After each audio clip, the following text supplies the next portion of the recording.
And we're live. So I want to talk. Again, I'm late. Sorry about the We're talking. signal. We're late. We got like 2 minutes to talk here. Go. Okay.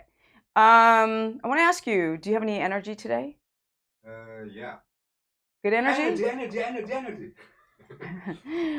Would you say that keto is draining your energy sometimes? Draining? There's a Greek guy, by the way. Greek guy. Yeah. Hello. Yeah, sometimes. Let me turn on the mic. Yeah. Without the mic, we cannot do anything.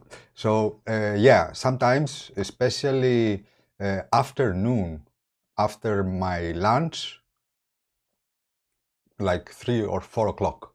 Okay. Do you know why that's happening? No. Because you're not adapting. So we did a follow-up. We were supposed to do another one today, but we don't have time. But we did a follow-up last week, which I'll probably release tomorrow, about the Greek guy's keto adaptation, and we got to get his macros back. Or non-adaptation. Or yeah, so that means that he's having a reactive hypoglycemia post meals or in the afternoon, or he's having sort of like the ketones drop. He probably has ketones different parts of the day, and then in the afternoon they drop, and that's a problem. So we'll go more into that, but otherwise, right now you feel good? Yeah. Okay, guys, he feels good. Yeah. Okay, guys, and I keep saying guys because I have an interview in how many minutes? In 1 minute. Okay.